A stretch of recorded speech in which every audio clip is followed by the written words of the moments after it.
శ్రీమాత్రే నమః. ఇవాళ మీకు చెప్పబోయే ఒక మంచి వాక్కు అర్థం చేసుకుంటారని ఆశిస్తాను.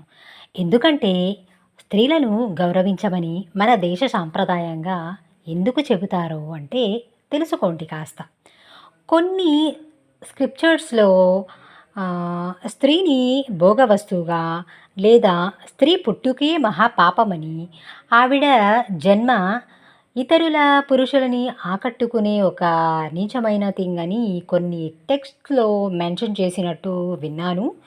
అండ్ అలా రాసిన వాళ్ళు పతనానికి దారి తీస్తారు.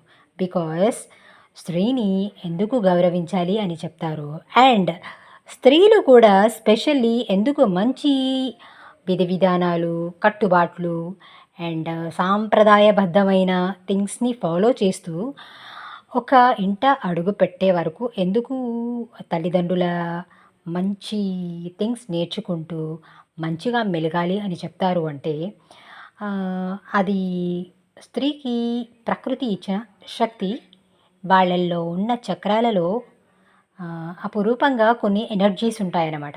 ఫర్ ఎగ్జాంపుల్ వాళ్ళు లలితా సహస్రనామం చెప్పినప్పుడు కూడా ఆ చక్రాస్‌లో వైబ్రేషన్స్ ప్రొడ్యూస్ అవుతాయి.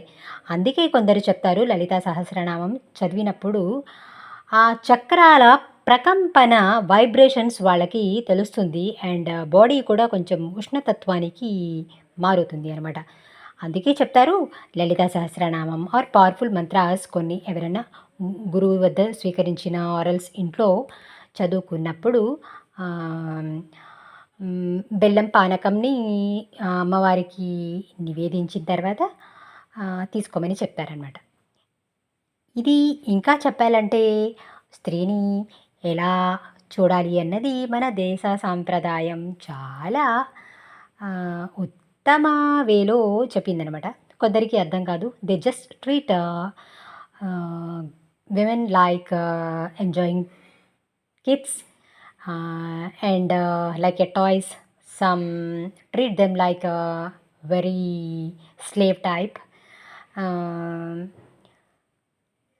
When the people is leading in a good way, you don't have right to treat them in such a brutal, cruel way and in a cunning way.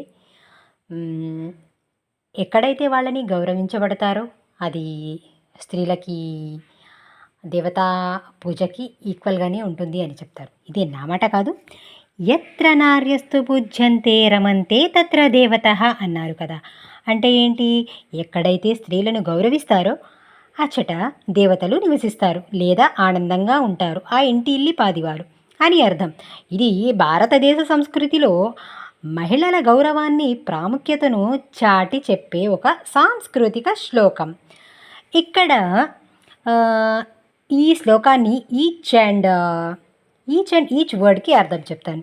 ఎత్ర అంటే ఎక్కడైతే, నార్యస్తు అంటే నారీ plus అస్తు అంటే స్త్రీలు అని అర్థం. పూజ్యంతే పూజించబడతారో ఆర్ గౌరవించబడతారో, రమంతే ఆనందంగా ఉంటారో నివసిస్తారు, తత్ర అక్కడ, దేవతః అంటే దేవతలు. పూర్తి శ్లోకం పలకడం ఎలా అంటే ఎత్ర నార్యస్తు పూజ్యంతే రమంతే తత్ర దేవతః. అదే ఎక్కడైతే స్త్రీలు గౌరవించబడరో అక్కడ అన్ని పనులు విఫలమవుతాయి అని అంటారు. అంటే మంచివారు ఉంటారు, చెడ్డవారు ఉంటారు. మంచివారిని కూడా చెడ్డ పనులు చేసే వాళ్ళతో పోల్చి వాళ్ళని అమర్యాదగా చూసినప్పుడు అది చెడు కర్మ కిందకే వస్తుంది. అందుకే మంచివారిని గౌరవించండి. పెడదావున పట్టి పెడద్రోవుగా పెడద్రంగా వెళ్ళే వాళ్ళని వాళ్ళ కర్మకే వదిలేయండి. ఎందుకంటే కర్మ మనకంటే చాలా స్ట్రాంగ్ మెమరీ ఉన్నది అనమాట. ఎక్కడ ఎవరికి ఎలా బుద్ధి చెప్పాలో సరిగ్గా చెప్పద్ది ప్రకృతి తల్లి ద్వారా.